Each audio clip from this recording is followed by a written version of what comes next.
So it's great that you're all here to have some input into what's happening and how it's being developed. Nō reira, kaore kumurua tēnei tū. So this isn't a big speech. Engari te me tika māku ki te tū, ki te mihi atu ki a koutou. Nau mai hara mai whakatau mai a tēnā koutou, tēnā koutou, a tēnā koutou, kia ora. Kia hore, he gloria, manarongo ki te whenua, whakaro, paie, ki ngā tangata katoa, ake ake, ake ake, amen.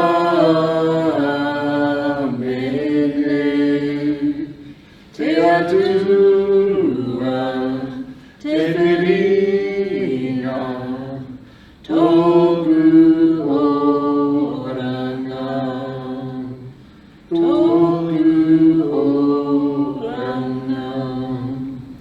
Anō reira, apiti ono tātou hono, rātou tō ngā mata ki a rātou, apiti ono tātou hono, tātou nei tō hongora ki a tātou. Tēnā koutou, tēnā koutou, a tēnā rā tātou. Kia ora. Kia koe Pete.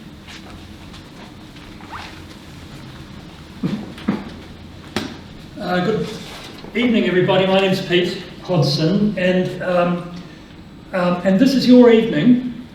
So, you know, if you ever wanted to come and fill the front few seats, that's fine. And if you don't, I'll just try and find you there. It's up to you. There's some things about the fire exits and everything, so, you know, there's the exit sign. That'll do, I think. There's not a lot of us here.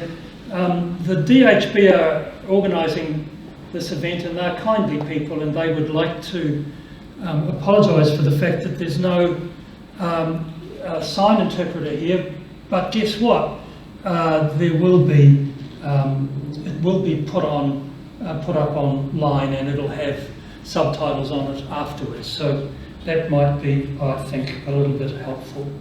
Because it's being put online, when we come to questions, and we'll just see how interactive you want to be. Can you hang on until someone's rushed you a mic?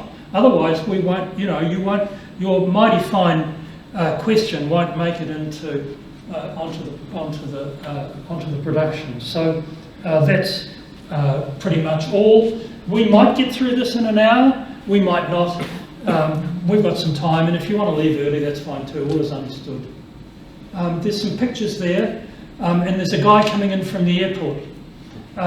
The pictures are about the new Dunedin hospital, and they come from a thing called the concept design phase.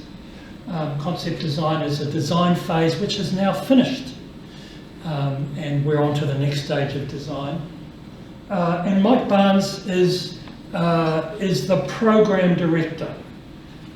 He's an architect. He's been in Christchurch for the day. He's leading the build of the hospital. You could look upon me as the chair of the board, or actually the ex-chair of the board, which is its own story we might get to, and look upon him as the chief executive. I hope that sort of makes sense to you. And what I'm going to do, even though I've been told to not do this, is I'm going to leave the design and construction stuff to Mike, because we want him to introduce himself to you, and I'm going to deal around other ancillary bits and pieces that may be of interest. And when all of that's happened, and I've spoken and Mike's spoken, and Chris is going to give us a talk. Chris is Chris Fleming, and he's sitting right here, and he's next to Dave Cull, who used to be the chair of the DHB and used to be the mayor of Dunedin, and we wish him every best piece of luck for his future. And guess what, Dave? There are heads nodding all around the place.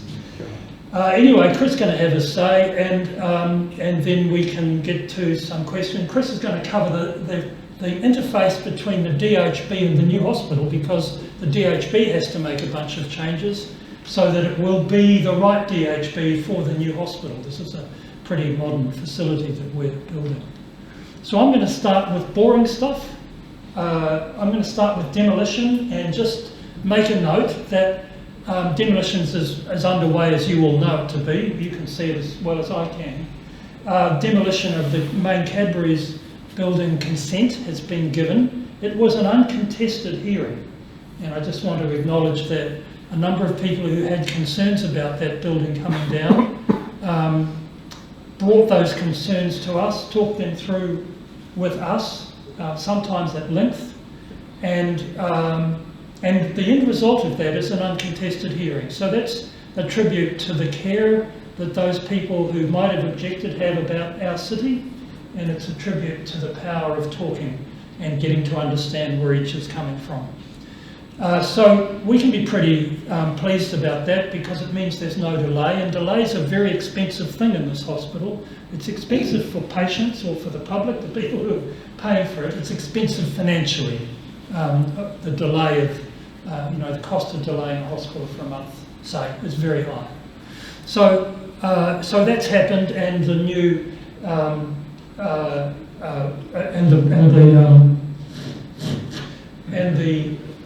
the demolition folk will move on to new territory probably about February and begin picking away at the chocolate factory.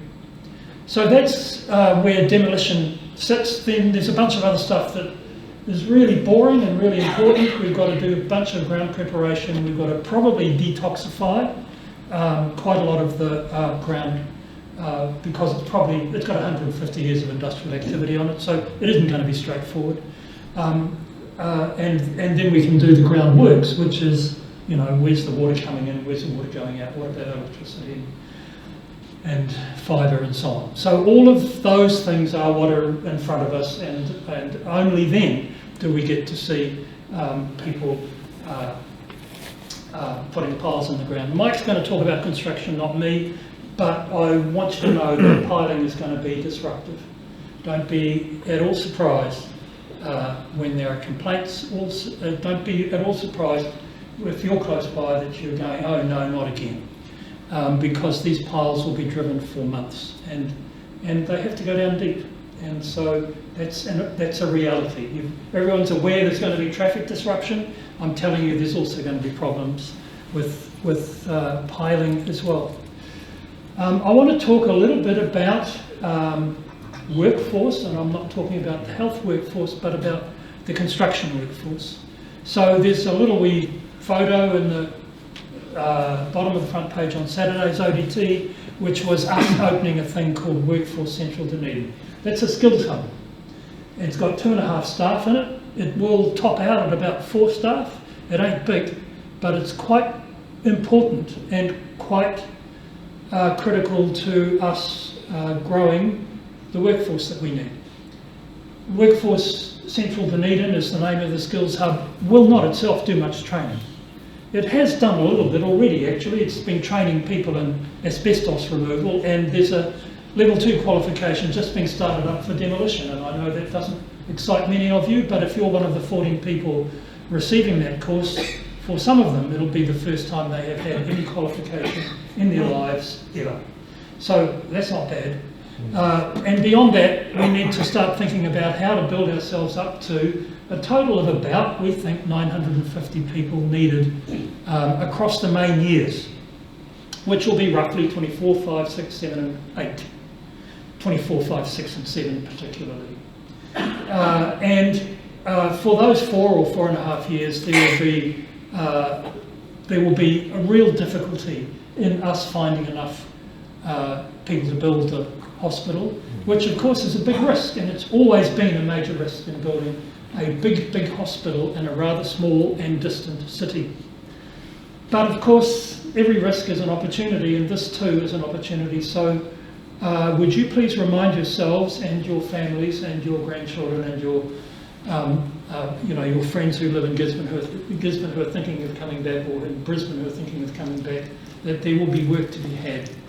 And we have got quite a lot of effort going into getting workers from a variety of sources, from the schools, rather obviously, is an obvious place, from the prisons, from the dole queues, from the women of Otago Southland, because there are so few women involved in the construction workforce, and no good reason for that. And so Workforce Central Dunedin's already identified the possibility of, let's say, for example, building a girls' shed at Queen's High so that the young women there can begin messing around with woodwork. They can't at the moment. There's a program that's beginning, to just give you another instance, a residential program in Cromwell, which is between Okaha. Okaha is more or less we'll call it the consulting arm of Ngāi Tahu locally, and the Polytech, and that's residential, because for some of the people who are going into that training, a residential course is a more secure way of making sure they're able to stick with it and then get good enough to pick up work. So that's just a couple of examples of things that are being done. Training behind the wire has already begun. 2 or 3 people have gone up to Christchurch pre-release to start building full houses up there, so that when they come out they've started to begin their journey towards an apprenticeship. And we're not stopping there. There's already some thinking about identifying people who are currently in jail as being leaders when they come out. So these are leading hands, and that's kind of interesting. It's just one of the features of a big construction site that it's difficult sometimes to pull people out of the ordinary workforce and say you've got leadership qualities, because their relationship with the people they've been going to work with for the past few weeks or months changes, or years. So we're doing that quite determinedly, and there's much, much more. But I'm just letting you know that that is a significant part of the work of the issues that we face, and something that you need to be aware of, because we must all be aware of it in Dunedin. People are concerned about traffic. I don't have much of certainty to tell you about traffic, except I'm going to state the obvious. One way or another, to some extent or another, St Andrew Street will be quietened. One way or another, to some extent or another, Frederick Street will become busier, and the intersection down where, down near Emerson's there will become a busy intersection. One way or another, to some extent or another, the Strathallan roadway, if you will become a lot busier, especially for port traffic going south. So all of those things are likely to happen, and there's likely to be a cycleway in Albany Street, east-west cycleway, and so on. And these are things that are not caused by the hospital, obviously, but they're catalysed by it. And the Dunedin City Council and the New Zealand Transport Authority have been, they've got a partnership called Connect Dunedin, and that partnership has been messing with these ideas for some time and modelling them. What's unknown is what will happen to the one-way system. So that we've got a hospital being built in the middle of one-way north and one-way south, and the question is that a smart idea? No. And there's a variety of viewpoints on that, and they've all been gathered, and some of them are coming out in the meeting. There is no yet preferred option for that, at least one that hasn't passed muster with the main organisations in town, in particular the City Council. So that stuff's still in front of us, but do expect some debate, maybe some fireworks, maybe some imaginative thinking, and in my view what will happen is that we will at least be quietening one-way system north. The possibility of running 4 lanes down Castle Street is still, in my view, moot. But these are things that have to be worked through by people who've got more expertise than I am. So that's a thing. Mike hasn't arrived, so now I'm going to tell you about the design of the hospital, even though he's a few minutes away. He's parking the car. I'm sorry? He's parking the car. He's only moments away. Okay. Why don't I stop and we go to questions on the stuff that I've covered. Please, ma'am. Just one moment while we rush that microphone to you. And good on you for pausing. I saw you pause there.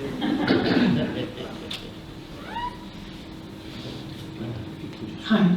This afternoon, the building of ACC in the Dowling Street car park was announced with the same very similar timeline to the hospital.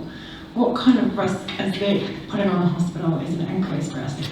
Yeah, good question, and I actually don't know. There is quite a lot of effort going into coordinating the capital works around town. The trade centre at the Polytechnic, the trade training facility, which is one of those shovel-ready facilities. The shovels go into the ground on Monday the 4th of January, so 3 or 4 weeks from now. The Tarangahiro building in Albany Street, the one that's now looks like the Radio New Zealand with it covered in white plastic, that will be done and dusted before the little building begins. So we've got 2 buildings. We've got a little building on the left and the big building on the right. Mike's going to tell you all about that. And the little building is part of our step up, but the Polytechnic building and the Tarangahiro are other steps up. And the reason that we don't know quite what ACC's program is that they haven't told us. And what we need to do about that is ask them again. It wouldn't be, I can tell you, for the first time. Thank you. So you're really working on getting local labour involved in this, but are they going to be enough? No, So there won't be enough. What percentage are they going to be, do you think? Well, I'll tell you what, the way we think about it, I'll tell you how we think about it, and then we're going to try and beat our own targets. So the way we think about it is we need about 900. About 300 are here. They've just finished building the dental school. They'll be the people who are going to do Tarangahiro, etc. And we've got plenty of skilled people in Dunedin. About 300 we're going to find in the schools and amongst womenhood and amongst the Māori and Pacifica and disabled communities. I should have mentioned them. There's no reason why they can't be part of a construction effort. People returning to Dunedin, people who can't get work in Queenstown who thought they could, and on it goes. So that's 300. And the other 300 we import. We import them from Dargaville and Napier if the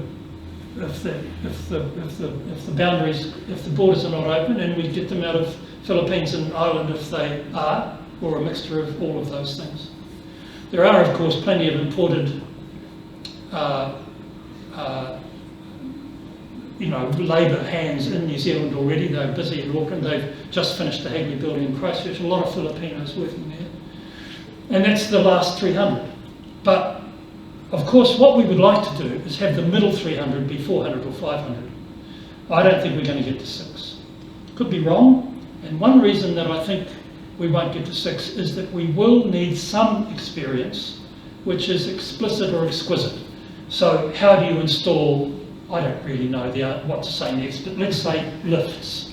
It might be that elevators, you do need to have people come from offshore for that. I don't really know because I'm not involved in construction.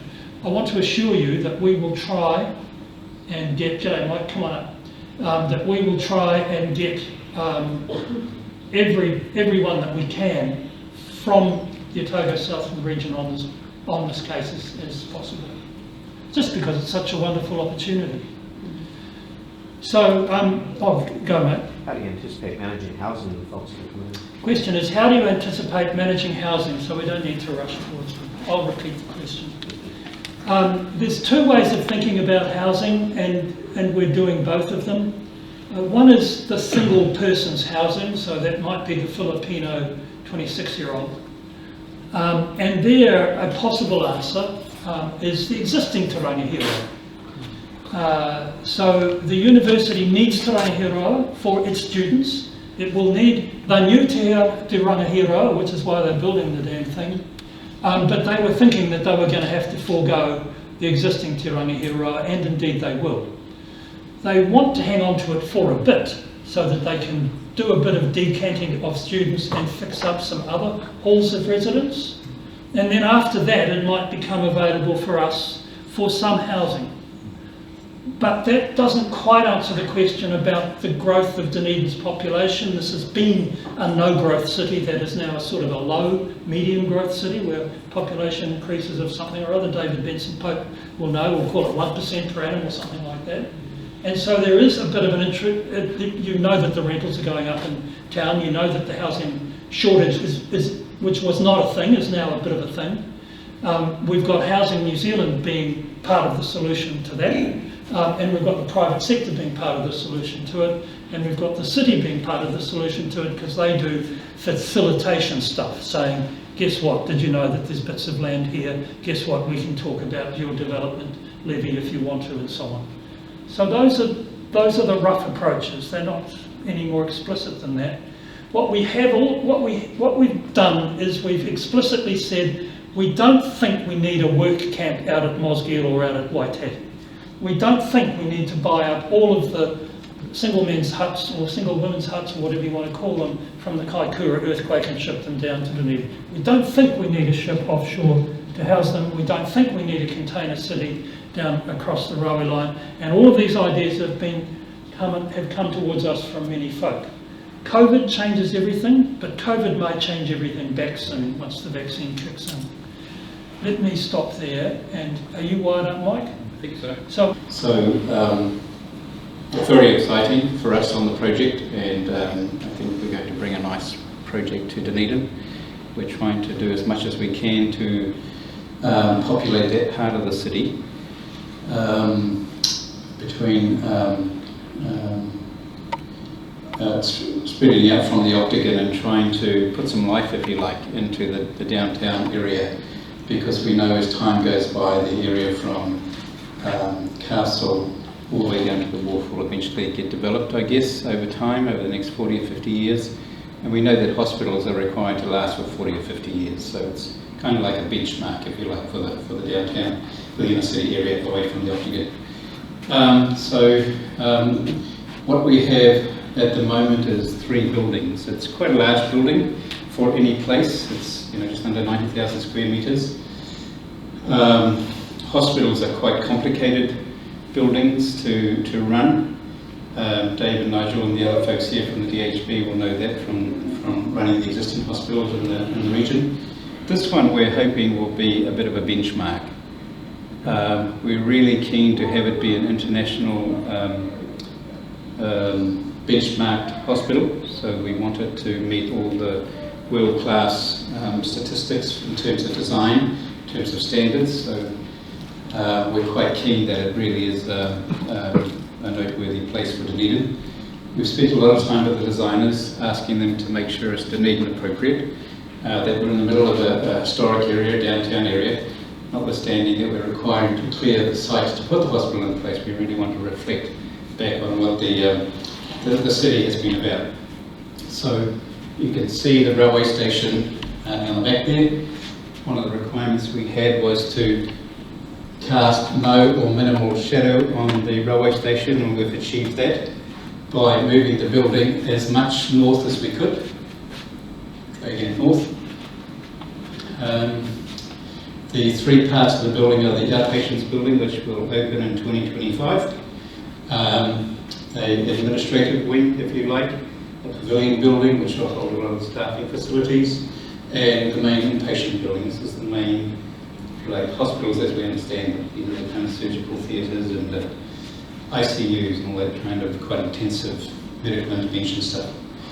Down the western side of the site, we've tried to put a lot of public pedestrian ways for parks and seating, and we have a few cafes in here in order to find a home for the citizens as they start to drift down towards the harbour. We also have a lot of east-west articulation, so up St Andrews, we want that as a bit of a pedestrian way. We're talking to the City Council at the moment about how to achieve that.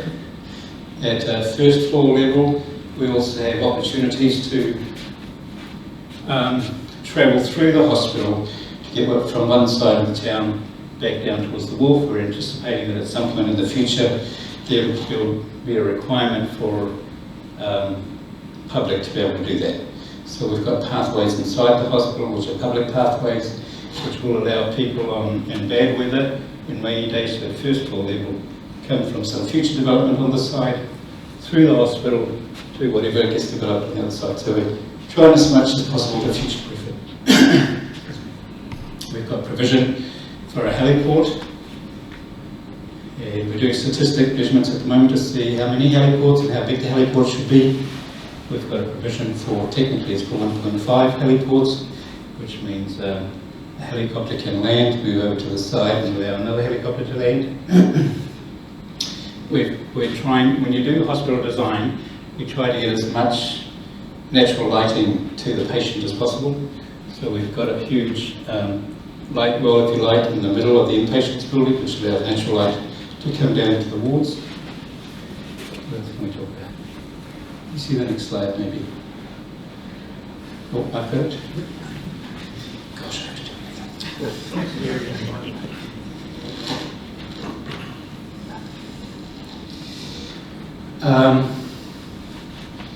we challenged the architects not to produce just another hospital, that we wanted some articulation, and maybe it may need some explanation, but we challenged them to articulate the building in a way that gives us references back to the history of Dunedin and Otago. We did quite a bit of work with Ngāi Tahu.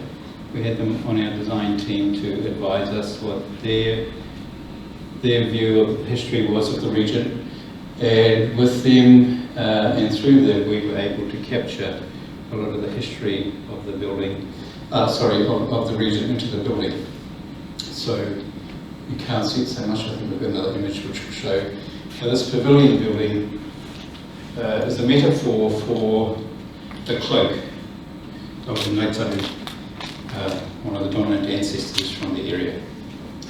And we achieved that by managing the glass and the steel panels on the outside of the facade to provide the tukutuku panels, the tukutuku patterns that you often see inside a cloak or koroi. We also have references to the canoes that were on the site before it was reclaimed a long time ago. So you see some of the articulations here with the underside of the canoe.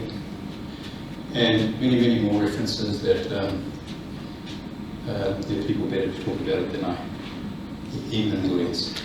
A lot of emphasis on public intervention and activity around the hospital, because we don't want it to be just a place where sick people go. We want it to be a part of the city.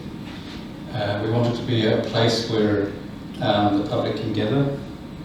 We see a lot of art being present in the hospital. We see a lot of meetings taking place outside and in the cafes, which are under the main entryway here. So it's the way that hospitals are being designed now around the world. They're not these isolated industrial or Western science buildings just. They provide that service, but they're trying to integrate much more into the community. That's the heliport you can see up on top there. Could you tell me what aspect that is? Is that north, south, or west? Oh, okay, I beg your pardon. So we're just on the corner of St Andrew Street, looking south. Yeah. That's the main hospital block there. Correct. Right. So, yeah. So this is the staff or pavilion building, we're calling it. There's a podium linked through and some bridge linked through to the main hospital, main inpatient building. Quite a large building. It's around 74,000 square metres. May not mean anything, but it's a big space. Quite a few floors. So those the floors that you see with the vertical green panels, those are the bed towers where the wards are. Like the height of that building compared to the height of the current ward block with the helipad on it? Oh, good question. Current helipad's 39 metres, that one's 52. There you go. I think it's roughly the height of the Richardson building down at the uni, if you've been down there. Yeah. It's quite a challenge to get the number of beds that we need to get into that tight urban space.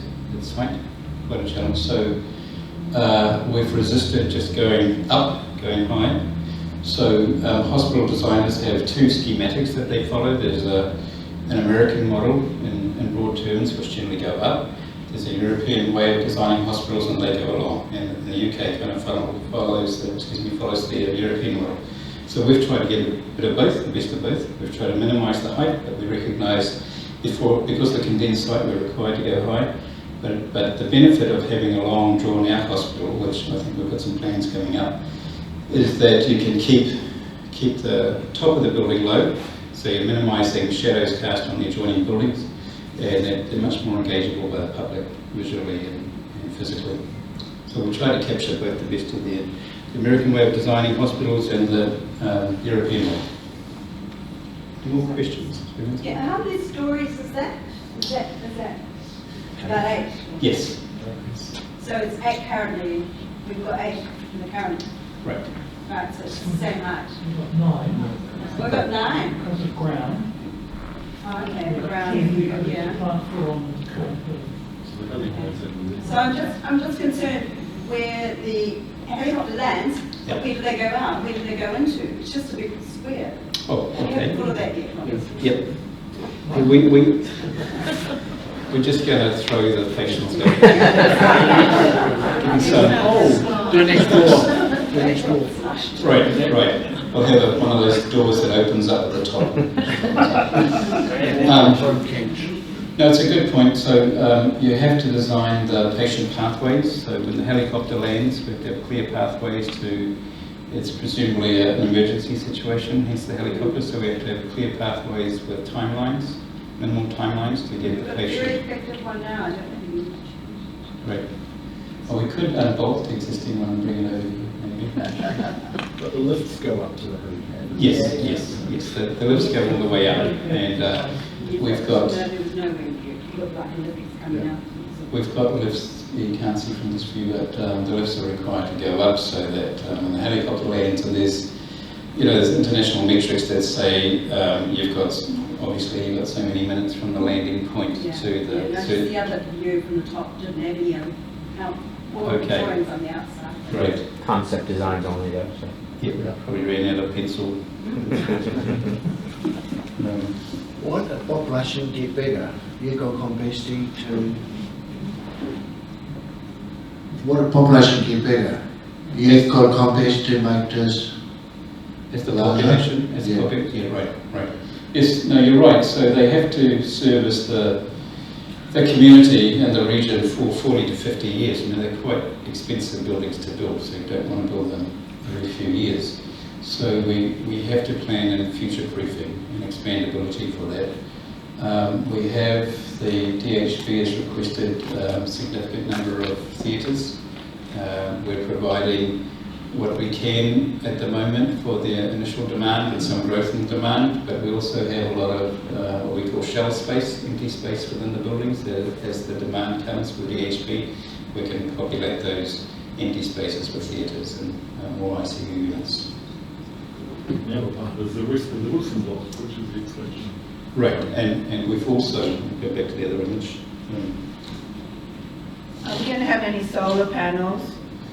The solar panel thing, yes, is all about energy, minimising any pollution and that kind of stuff. I'll speak about that in a minute. So, as I said, we dragged the building as far north as we could, all of the buildings, to minimise any shade impact upon the square down, Anzac Square down the bottom there, and the railway building, and we've created then a lot of space in behind the building for future expansion, and that can go up 8 floors. All right, so just for the price get bigger. Right. In terms of sustainability and energy impacts, under Pete's guidance, actually quite a lot of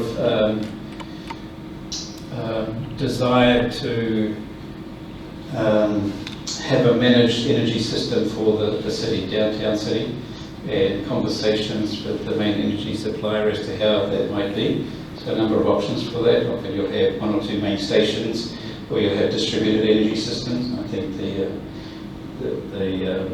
plan here is to have distributed energy systems, which means smaller units placed around the city.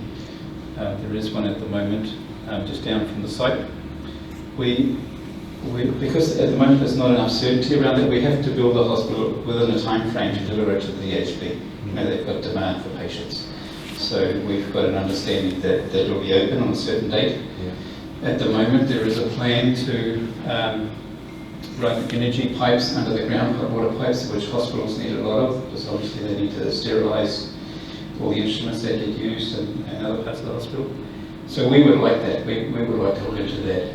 But because at the moment the planning hasn't come together, the certainty isn't there, we've built a hospital that can tap into that system once it's on stream. Sorry. You talk about the Ministry of Health and the DHB as two separate bits. Yeah. Can you just clarify the relationship of the two entities and where the decision making lies and who actually is leading? Like, from a Dunedin perspective, we're hoping it's our DHB, but is that the case? I guess the easy way to think about it is the DHB is our client and the ministry is the developer.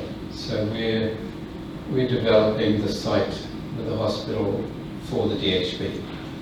So what that means is we need to be hearing what the DHB are wanting in their hospital. There's an existing hospital in place that's past its life. So there's a number of things in designing a hospital called burden of disease. I won't get too technical about it, but the health care profile that the DHB needs to provide for the region, you know, so many surgical procedures in different areas. We are informed of all that, the ministry is informed of all that by the DHB. And that's what we put into our design brief to give the designers. So we're entirely dependent on the instructions from the DHB, essentially, to provide the right building. The DHB has got a project management office that guides us. We work closely with them. We help the designers to sit with the DHB, with the end user groups within the hospital. So we manage all that relationship. So it's a partnership essentially, but we're essentially directed, I guess, in simple terms, by the requirements of the DHB. We can't provide a facility that doesn't meet the DHB's needs, otherwise it's a redundant building. So who's the final decision maker? The Minister of Health at the end of the day, because he manages all the DHBs and he manages our unit as well. So there's a governance group, steering committee, where the DHB is represented, and the government has other representation on that from different parts of the government, and that governance group, that steering group, reports at the end of the day through actually to the Minister.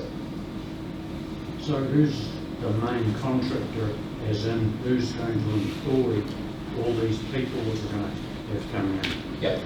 Hang on a minute. We're trying to record it, so we'll just get that into the mic. Yeah. Okay, so yeah. So we've got two microphones if people want to talk. If they want to record it, put your hand up and we get so who's the main contractor, as in who are all these people? There's 900 people. Who's going to employ them and pay them? Right. So a normal construction contract, yes, you're right, there's a main contractor, and there's a whole group of subcontractors that they contract to the main contractor, so an electrical company, a plumbing company, a carpentry company, all these traditional construction companies that in our org chart, our organisational chart, how we manage the contractors, they are subbies to the main contractor. We employ, the ministry creates the construction contract with the main contractor. So this could be, for example, it isn't, because we haven't got there yet, it could be Mainzeal, it could be Hawkins, it could be Fletcher's, it could be any one of these companies. And they will then manage the supplies of the small subcontractors. So that contract between the main contractor is with the ministry. So it's between the two of us, and we do that again on behalf of the DHB. But it isn't known yet. We're not there yet. We've finished 2 series of what we call market engagements, where we go out to the construction industry and we talk to them about the project, so that all the contractors are forearmed. We give them an idea of when we expect the construction to take place, so that they can start their relationships with the plumbing companies and electrical companies. We did 2 of those. We did 1 this year and 1 last year. We're just about to enter into some more conversations with contractors, and that'll probably happen, I think, about February onwards. How does this new build compare in overall area to the existing? 72, 71 versus 89. 89 is the new. But the important thing to remember though is in the 71 there was a lot of inefficient space and a lot of the way buildings were built back then. So it sounds like it's only 18,000 square metres more, but in terms of functionality is significantly better. And as far as the driving in piles, Pete spoke briefly to it. What sort of depths have you allowed for the driving in piles? It's quite a complicated site. It's had a long history. As most of you know, the water did come back right to the end of the site in earlier times. This side of the site is on solid ground, and this side of the site is on reclaimed ground. On the solid ground, we can go down 4 or 5 metres to get good bearing with the piles. We'll go deep in that obviously. But on the reclaimed area of the site, we need to go down 30 metres, so almost 100 feet. Very expensive. Very expensive. Got to be done. And there are aspects. I'm just like to ask the question that hasn't been mentioned at this meeting. It was the last one that I attended here. Are the facilities for cooking, for providing meals for the staff and the patients in the new build, or are they going to continue to be transported from Auckland down to here? Good question. Can I answer that? So the facilities that are being built will enable us, the DHB, to determine the model of care. So either of those options will be possible in the new building. So the provisions for it? The either of, and it's not this chap that decides whether we will cook the meals in-house or whether we'll have an outsourced service. That's me and the board's decision over time. But the hospital will be capable of either. We have an outsource now, which isn't satisfactory in my terms. Yeah, but in terms of the provision for the building, either option will be possible in the future. We've provided space for a kitchen. Are you going to have a pool? Have a Swimming pool? A main hall? Swimming pool. A pool. A pool, I beg your pardon. No, we won't have a pool. Oh. We don't have, we're struggling at the moment to get as much as we can onto the space. And we're also really tied to quite a tight budget, so we're trying to manage all of those. Currently in the media we've got a lot of reports about supply issues, which primarily due to COVID and shipping. Is that going to impact, if that carries on for 6 months, 12 months, which is already affecting sites in Dunedin, what's the impact on build here? Good question. We have a number of fragile areas in terms of supply. When you're building a hospital, there are some items that you've got to get ordered pretty quickly. So all the radiology equipment, there are 4 primary manufacturers around the world, and the whole world shops for those 4. 2 of those are in Germany, one's in Holland, and one's in the US. So we're talking to all of those suppliers now. New Zealand has a small order list. You know, we figure very small in the world scene about how many hospitals we build. So we're looking at opportunities of partnering with Australian consumers, other Australian hospitals that are to be built. We're talking through the ministry with other hospitals in New Zealand to come on stream, whether we can bulk order some of these items and bump ourselves up the list. And there are a number of early order items that we have to get in place. You know, I think the supply time for an MRI is often 2 years minimum, so you've got to get those orders. So you're quite right that even without COVID, all of those procurement things are quite a consideration. So our procurement plan, the procurement plan has to list when we need to order things, what the supply time is, what we can build inside New Zealand.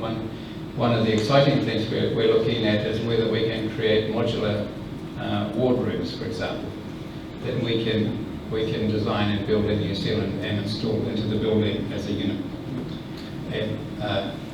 And we're looking at partnering with either German or American manufacturers for that.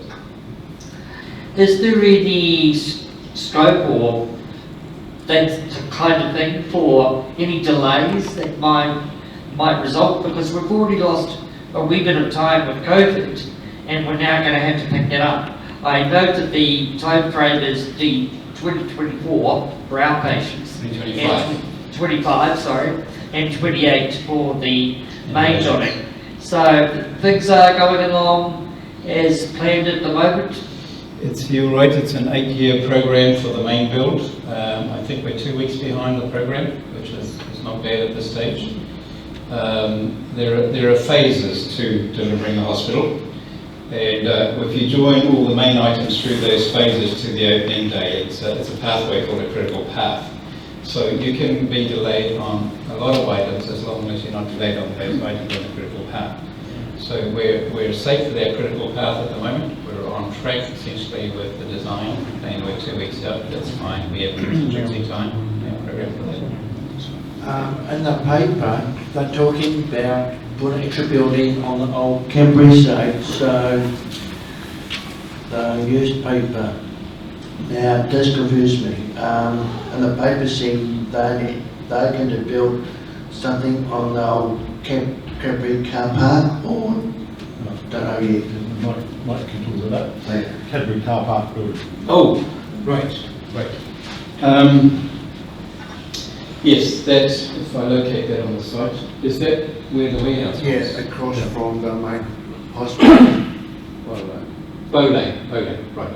So where, some of you that have driven down the street there would have seen the Ministry of Health site office, where we're co-located with the DHBT. There's the car park that gets used often for the Saturday morning market, that's on Bowlane. We're looking at relocating. How we save space down at the south end of the site to allow for future proofing was to take some of that building and place it up on Bowlane. That would be things that would be non-public. Exactly. So they're technical items. They're air conditioning plants and compressors and all those kind of things. Another question? Maybe over here, then two over here. Good, Mike. Many designers talk about the concept of biophilic design, which you may be familiar with. I notice you've got the trees in your image there, because the inclusive nature in a therapeutic environment like this is often shown to be beneficial by research. Can you talk about the extent to which biophilic design has been included in your considerations? Yep, absolutely.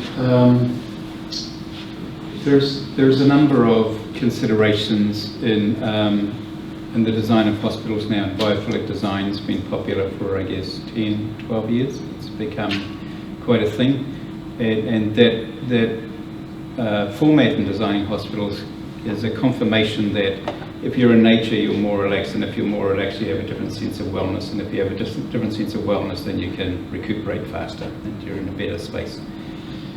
We haven't been able to engage that fully. If you were to design a hospital under biophilic principles totally, you would have a lot more green around, a lot more trees, a lot more green space, water, a lot of water. We're already struggling to get as much as we need to get onto the site that we have. So to the extent that we've been able to, we've tried to get, this is not a very good rendition of it, little parks about different heights above the building. So there's opportunity for patients to go out and be on a green space with trees. And there are also in the atrium building in here, down the middle, light well down, we were looking at, we haven't confirmed yet the opportunity of glassing the top of that light well and having that as an internal atrium with trees as well. A lot of these things were driven by constraints on time. We've given an undertaking to the DHB that will hand the building over at a fixed time because they've got caseloads that they need to meet. We've got cost constraints. The Minister said, that's all you get. You go and sell your Coca-Cola bottles and stuff if you want any more money. And we have square metre limitations as well. So within all that, we've tried to achieve the level of biophilic design as we could. It's not as far as you could take it, but within the limitations, it's probably the best we can do. Thank you. But we've tried to do that by having the public also access the green areas, not just the patients, and doctors and nurses as well. Questions over here? Yeah, okay. A bit of an afterthought, is car parking. Right. And I hope that that's part of your design, which might not be. But that section that we just talked about across the other side there where you're going to put a service thing, in my eyes, that's an 8 or 10 story car park with a walkway across. And at the north end, the other side of the street, another one. That might have to, I mean, DHB's got a lot of property at that end, so you can trade off with some, but the car parking is, okay, I've talked to people in Christchurch, it's a debacle, that long distance away parking. Nurses, you talk to nurses, you find out what they think about it. It's just, I've been impatient for the last 4 years. I've had to look for car parks. I've got pages of appointments I've had. You're always hunting for a car park. You're always late for an appointment because of it maybe. If you put it further away, they'll make it worse. For people that are going in for operations, it's just going to put them in a bad state. So what are we going to do? It needs to be, front of what we're talking about. And just, Absolutely. So this hospital is part of a larger precinct. So we have a precinct plan underway, which looks at not providing just this hospital, but what hospitals will what other facilities will the DHB need in the future. And within that precinct plan, we're looking at car parking opportunities where we have just on grade, what we call just a flat site. We have a vertical building car park. There is opportunity, as you say, on Bow Lane. There's Bow Lane on this image. White spot there. We've looked at plans to put a 4 to 6 story car park building on there around our building. There's opportunities for that. Some of the limitations, and again, in the perfect world, you wouldn't have limitations, but unfortunately, in the real world, not the perfect world. The hospital has to survive a 1 in 500 year earthquake.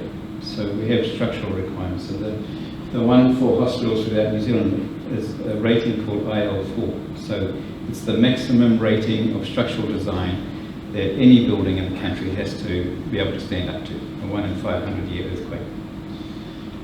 So this building, where all the theatres and the ICU and the emergency department is an IL4 building. And anything that services that in terms of the air conditioning, the compressors, the plants, the lifts, they also have to be able to withstand that 1 in 500 year earthquake. So this building therefore it's quite an expensive building because we have steel beams in the floors that are about this deep. To go a long way, they've got lots of bolts in them to be able to withstand that earthquake. But the building that we're putting in Bow Lane also has to be an IL4 building. It also has to survive a 1 in 500 year earthquake. Meaning that within 500 years we're very likely to get this earthquake. So just use the car park to make it stronger. That's the point. Just put a car park around it and make No, it stronger. exactly. So on Bow Lane, the air conditioning plant there, the building that it's going into has to be an IL4. Any building that we put around it has to be a certain distance away, that if it's not an IL4 and it falls over, it's not going to fall onto our building. So we start getting constraints in how we can develop that Bow Lane site. So it's a fixed area. The Bow Lane could come into that gap. Yes, so we are looking at not limiting the layout of that site to just the plant building, but a car parking building. In terms of the precinct plan further down here, we're also looking at car park opportunity there. And on the south end of the building where we talked about the expandability opportunities for car parking there. Mike, Stephen, you can't put the Bow Lane building in that gap because if you put it in that gap, you take away the future ability to be able to expand.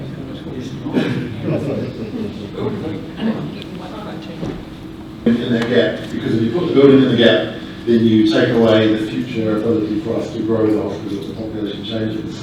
But one of the things that is important in there is that there are a number of things, car parking, one that's dear to the heart of our staff, creche. There are a few things that are outside the scope, but that means that the community needs to hold both Mike and myself to account for coming up with a plan about how do we create those solutions.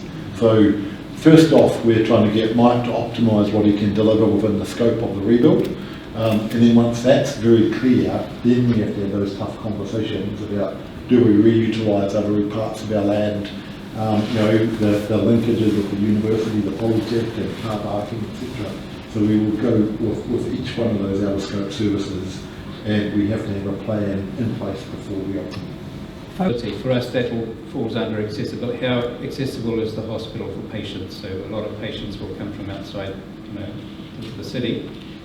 And some of them will come on cars, some will come on buses, some will come on with family members. Down St Andrews, we're looking at having drop-off places, and also within the main build. So we're back now under there. We're also having drop-off places there. Looking at opportunities for electric cars also to be parked here. Different set of accessibility issues. So, but to your point, there are conversations that need to be had wider with all the other agencies. The regional council and the city council. Yeah. You can't have buses that don't go near the stops, or hardly do, once or twice a day. I come from Waikato, so I know what I'm talking about with the buses. Right. Yeah. I have 3 a day, and I'm lucky if, I don't have to walk in pain 2 or 3 blocks to the hospital. Yeah. On my bus. Thank you. Thank you. Any other questions? Is concerned about future expansion, and if you're concerned about future expansion and buying up more land or using car parking areas, why don't you build the existing new building and allow for further structures to go on top instead of spreading out? Leave the building in such a finished state that you can build onto it above it. On the new build? On the new build? Yeah. If it's 8 stories the new build going to be, allow for another 2 on top of that. You won't have to buy any more land. Yep, no, you're quite right. So these buildings all have the capability to go up higher. That's built in. The one with the heliport on it would have to dismantle the heliport and lift that up. So in the structural design, the bearing of the hospital down on the soil, we've allowed, at the moment it's in our costings for us to put some more floors on top. It's a very sensible idea. It's actually quite an expensive idea on reclaimed land, because it means now having the piles, the support piles, instead of having them 3 metres apart, you now might have to have them 2 metres apart, so it increases the cost quite a bit. So we're trying to balance all these variations within a, it's kind of like you move that one, then you've got to move this one. You move that one, then you've got to move 3 of them. So trying to jiggle all the wheels in the mixture. More questions? So the other, and just touching on that conversation as well, the other thing is also recognising that if you go down past this site, the rest of the Wilson block, then you get to our existing hospital and the land. And so what we're doing in partnership with the ministry is also thinking about a strategic site plan. What do we do with all the land? What is the future? What's the future of mental health? What's the future in 40 years' time when these buildings are past their use-by date, and how do you reconfigure that? So we're going to take a really deliberate approach in that to make sure we get that aligned. Someone asked about the question of who's making the real decisions. As CEO of the DHB, I thank God for Mike, because I'm not a designer of a hospital. I'm running a complex organisation that has huge amounts of needs, both in Dunedin, Southland, Queenstown, etc. What I need to have the confidence in is that Mike and his team are listening to our organisation and to our organisation's needs. There will be conflict. We always want more than we can have. How do we have those conversations and discussions and debates and get the best outcome possible, knowing that we need to have future flexibility of how we use the facilities. I'm just going to jump there with a few slides you missed, Mike, but never mind. I'm going to jump on to the other challenge that is facing us. 2028 sounds like a long way away, but actually we have to transform the health system to make sure that we are actually providing contemporary services. And we have screwed up in the past in a number of areas. I hope I don't mind, you've admitted you were a patient, Stephen. Stephen was really brave in 2017 and spoke out about the atrocity of the urology service that we had. And you all remember, I remember it deeply. John Campbell and Checkpoint was my favourite subject. We were harming patients, we were getting it wrong, and we've come a long way. But we've got a number of those services that we're progressively improving on. Ophthalmology, we've made significant inroads. We're making inroads into endoscopy and colonoscopy services now. But we need contemporary services, and we need contemporary services in how we work. I acknowledge my CE colleague of Andrew Swanson-Dobbs of the Well South Primary Health Network, how we make contemporary services in primary care. The rollout of the healthcare home model is going pretty well. We're in the market at the moment. I think the RFP is closed for Community Health Hub in South Dunedin, which was another component of our mix, because actually I want you coming into the hospital to access services that you actually need to be in the hospital for. And how can we grow and enhance services both within the Dunedin region, but also how we enhance services out in the community, including in telehealth in our further remote areas. So when we developed our primary and community strategy, you kind of had that picture of the hospital, but having the hospital out to the side, which is where you need to come when you really need us, that you protect, that you maintain your relationship with your healthcare home, your general practice that is looking after you and that you have an ongoing relationship with. And we develop these community health hubs, which may or may not look like the bubbles that are around in the purple bubbles there, of services that are provided in a more community-based setting, reserving the high-tech specialist services that you need to come to a hospital for at that stage. And so we're working through that, and we've made some great inroads in terms of some of the services. I'm just checking when that slide will come up. We're making some inroads, but we are having to really challenge, and I encourage you to challenge. When your clinician says, come and see me, say, why can't it be by telehealth? Why can't you interact in a different way? Recently we've made some improvements, so I think I see John Chambers, board member, but also an ED physician down the back there. A few weeks ago we opened the ED ambulatory care facility, which is when you're coming into ED in Dunedin, all you can do in the past is go into a bed.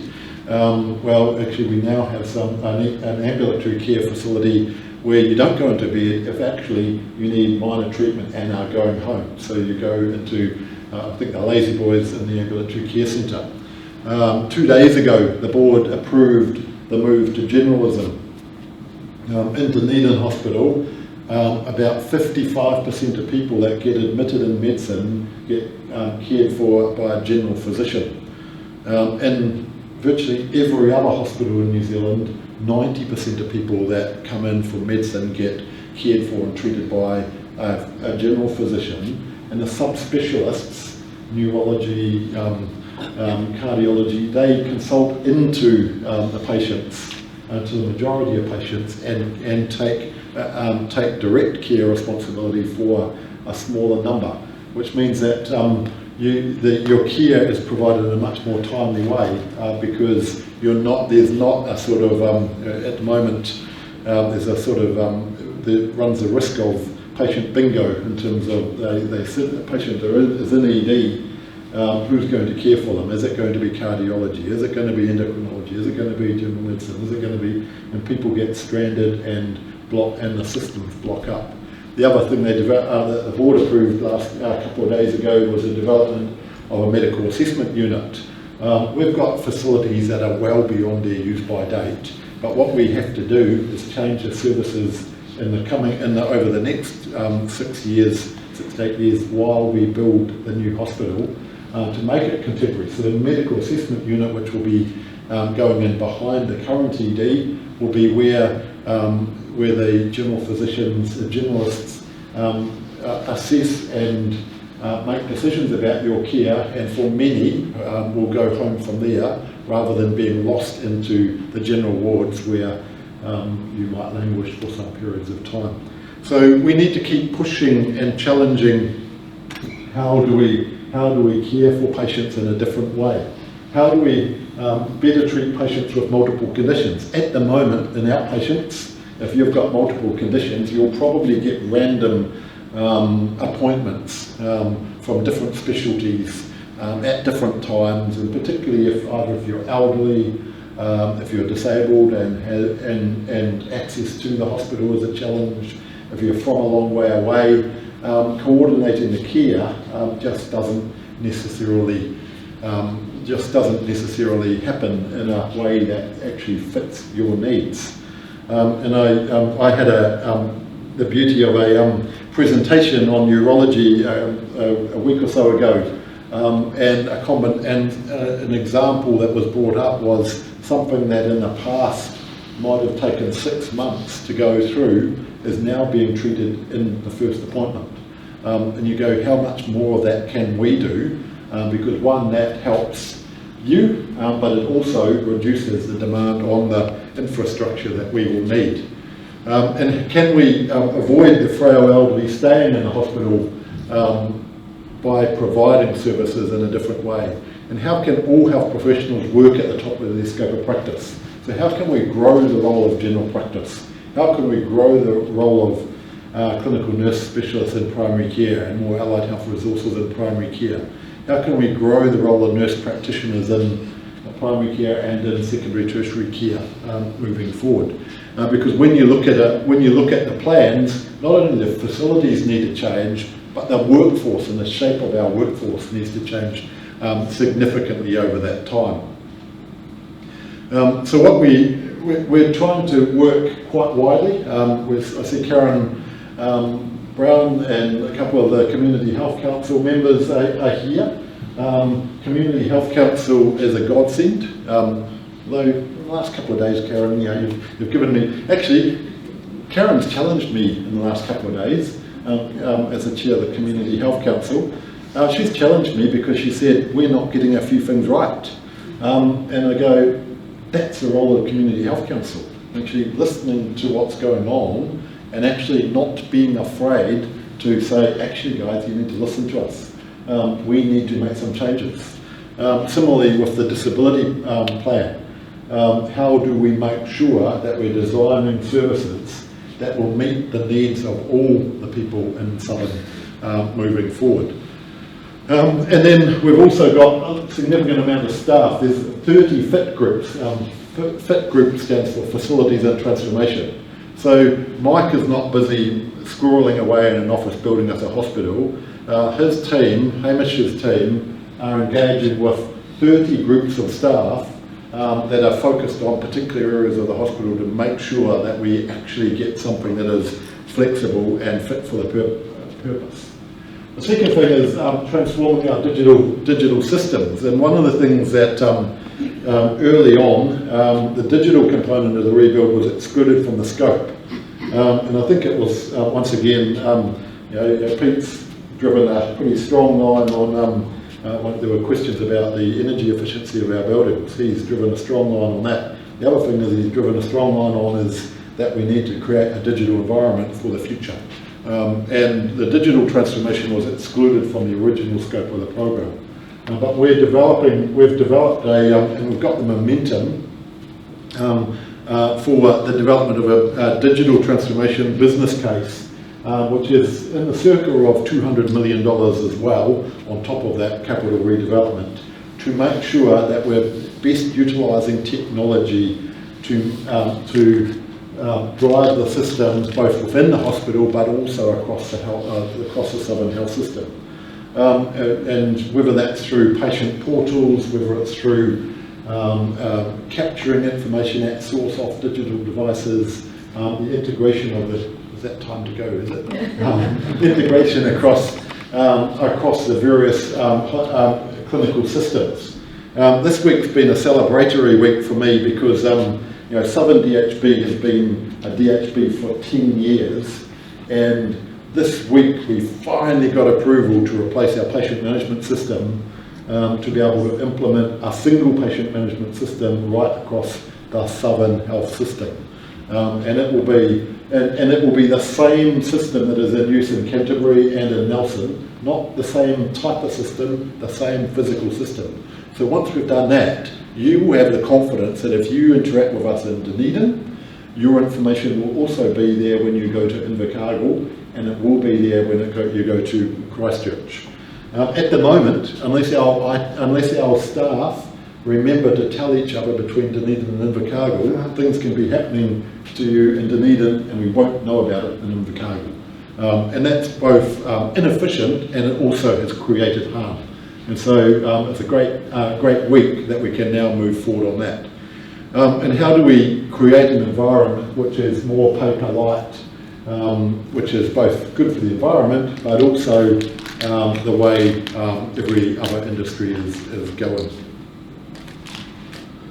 So I really encourage you to think about health services. Don't get excited by, if I'm the chief executive in 2028 getting to open a building like that, I will be so proud because that is a spectacular building.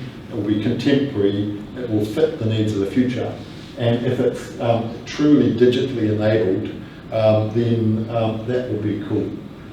The challenge though is how do we get you guys as challenging and as pushy and as provocative about how we should change the services that go on inside the building and not just what the physical building looks like and the physical aspects of it.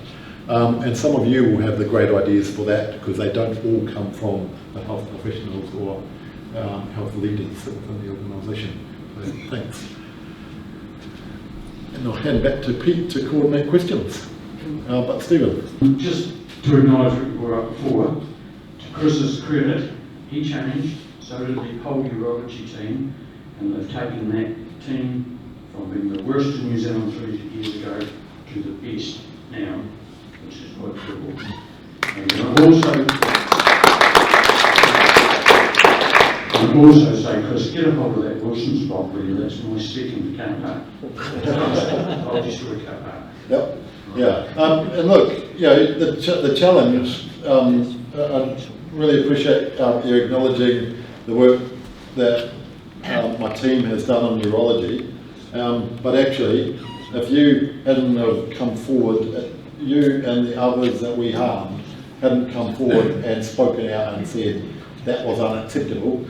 I think you called for my resignation at one stage. And if you hadn't have done that and hadn't have been pushy, then, and if the clinicians hadn't have spoken up, would have it happened? And the answer is, we have to turn the rocks over, and no matter what we find, we have to make sure we, one, tell people what we found, and two, we change. I also wanted to say something really positive. Thank you to all of the people who have been involved so far in getting us to this point. I'm astounded at where you've got to and the extent to which you've thought of just about everything. We renovated our house 5 years ago. I had this tiny idea of what's involved, and I know that this is much bigger. So thank you. I came to this session a year ago, which was the last one, the most recent one, because we all know. And at the time, I think every single question that was asked at that forum, Pete or someone else said, yes, we have been thinking about that. Yes, that is on our radar. Now that's not saying we've got all the answers, and that's really important. We haven't got all the answers yet. But it's been an outstanding effort. So I do want to say thank you. And the other thing I want to say is following that meeting, I got in touch with the Community Health Council, and I've been on the steering group relating to telehealth, which has been run out of DHB. It's been utterly amazing. I have really enjoyed it, and I've been really impressed by the way I've been listened to. You know, I'm only one person and I don't represent the entire range of the population who might use telehealth, but it has been really impressive.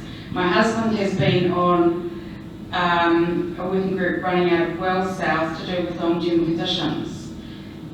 They haven't had a chance to meet as frequently, but again, the breadth of thinking is really impressive, and it is worth putting up your hand if you do have the time and the energy. I just can't speak highly enough of the way, of what I've learned. Anyway, I will shut up now, but thank you very much. That's the lady there. For the cancer treatment building. For the what? For treating for cancer. Yes.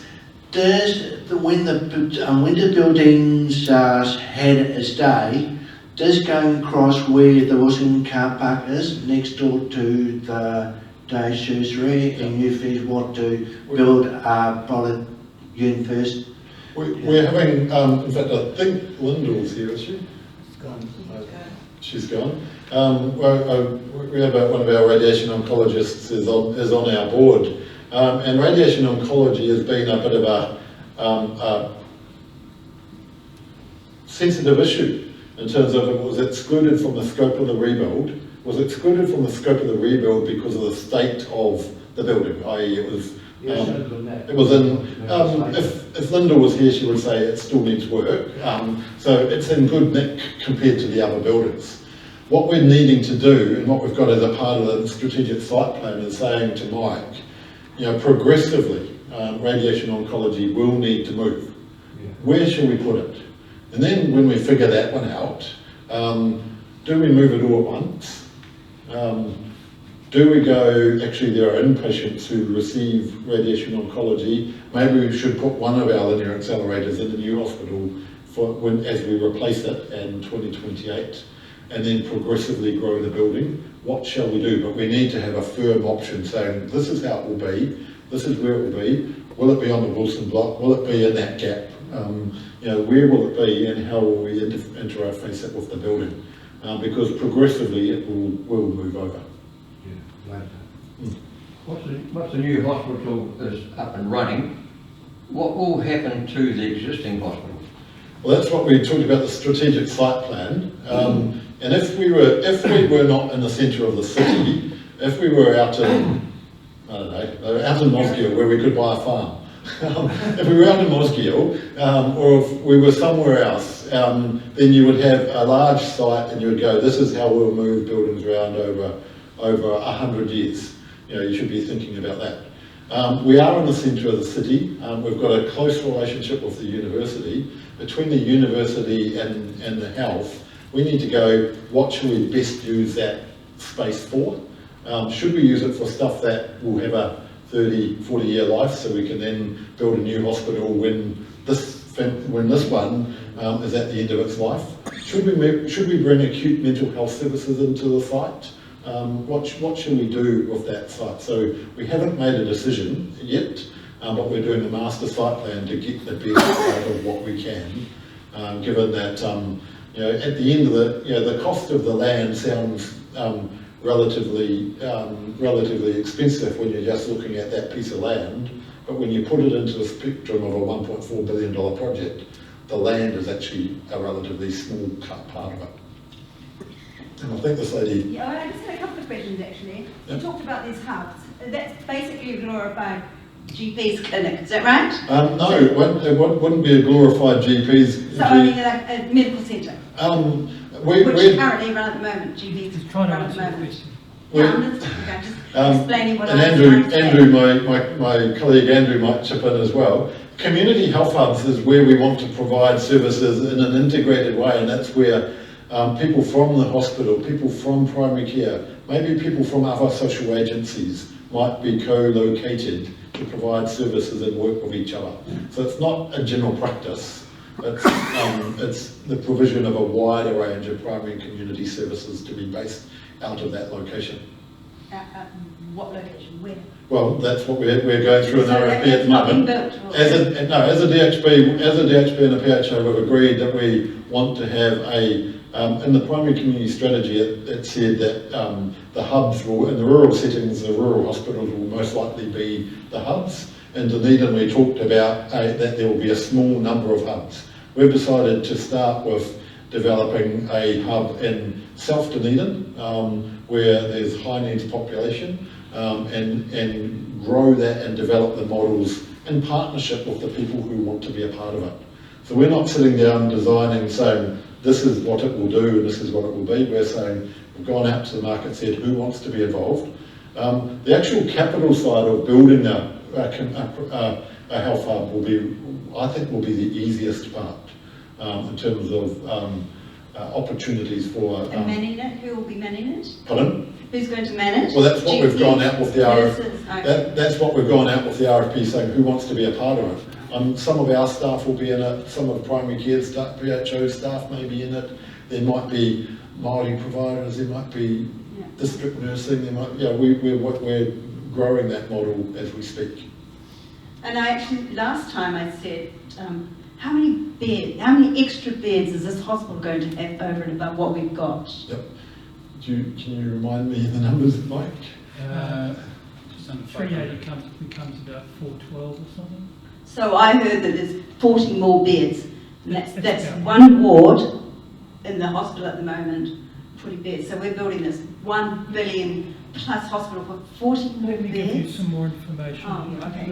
No, I think if you have a roof over your head, is the care going to be any different? Let me try and let me try and give you some information. Take the microphone. I'll keep going. Yes, I can understand. I just wanted to say how there's only 40 more beds in this new hospital. That's all. There's, but to some other statistics, at the moment we have 11 theatres in total. I think the new hospital has 21. I think we've got currently, we have 10 ICU HDU beds. The new one will have 30. ED currently has how many beds does ED have, John? 28. The new one's going to have 54. Remember, a lot of the activity in terms of the development of services has been based on planning of where contemporary health is heading, and we need some more of that intensive stuff. If I go up to Dunedin now, and how many patients are lying in beds waiting for access to theatre? There will be patients lying in bed waiting for access to theatre. So we need to provide the right mix of facility and infrastructure. And so the health planners have gone through that process pretty well to get it balanced. Thank you. I've got the microphone, and I think I'd be remiss if I didn't say thank you to all of you, because I think you're doing a fabulous job. And a particular thank you to Pete, because the relationship that he's fostered with the City Council, and I'm one of the city's 3 representatives on the local advisory group, I think has enabled us to mostly avoid tripping over each other and avoiding problems, not always perfectly, but no one's doubting the challenges that this project brings to the city, but in terms of the health of our community and the health of the city, the location in the core of Dunedin is fundamentally perfect. And sure, we'll fix the roads one way or another, and we'll fix the access, and we'll get rid of the rubbish and recycle as much of it as we can. But in terms of maintaining that workforce in Dunedin and using the facilities we have, I think we're in a very good place. And so I'm not quite clear on what your future role is, friend Hodgson, but I wish you well with all of that. And more importantly, I'm not trying to shut down the meeting, but it's time we all went home or something. But I think the relationships that have been built around this project with all the parties involved are commendable, and good luck for more of it from everyone involved. Thank you very much. I just had one quick comment. Have you factored in at all the possibility of a further epidemic scare? I mean, do you have wards that could handle something like I was just reading the, unfortunately I missed the steering group meeting this morning because I was on a plane as well. But there's been some work done on what happened with COVID, and because in the life of this project, in the life of this building, there will be another pandemic. You know, it won't be coronavirus hopefully, but there'll be something else. So the planning has gone well down that pathway of identifying how to create the solutions, so that we don't have to do what we did earlier in the year, building temporary walls and putting up barricades, etc. So I'm confident that it will be in that right sort of pathway. Pete, do you want to make any final comments, and then maybe we'll get you to close? Maybe got another question. Just one more question. Is there going to be lecture theatre in the hospital like the Academy is now? No. Yes. No. No. But there's going to be an interprofessional learning centre. So I'm just answering your question, ma'am. Yeah, I know, but and now let me just say a wee bit more. There's going to be a thing called the Interprofessional Learning Centre to the north of the little building, the outpatients building. It's going to be used by and owned by a mixture of the health system, the university system and the polytech system, and it will have a bunch of teaching capability within it, noting that a lot of the teaching that goes on in the town these days is less inclined to use lecture theatres, less inclined to use didactic teaching. I just thought it was working hospital, because I used to work in the hospital. I know that doctors come out of surgery and then they go and talk to the students for an hour. So that's easy. That's what the Interprofessional Learning Centre will be. That's what it's about. It's going to be connected to it, yes. So we touch on this one. Pardon? We start on the building for the learning. When start we're not sure. It will be somewhere. It has to be there by 2028, and it will be somewhere on the Wilson Block site. But as Pete said, connected in to make sure that people can walk through the facilities into. It will abut the outpatients building. Folks, I know there's folks who are too polite to go, and others who snuck out anyway. If those of you who are feeling that you want to go but you're just naturally polite, please go, and those who want to stay and ask questions one-on-one will stay behind to answer them. Perhaps we can just ask Matapura to just close. Good point. Good point, Martin. Kuru o tēnei wā, akwana ka whamata ki mātou kaika, whāna hoki, nō reira e karakia he whakakapi. So karakia e just on the way. Kia tātou katoa, te awhai tō tātou e ki raiti, me te aroa te atua me whiwhi taiki tangi waira tāpu ake, ānari, tō tātou.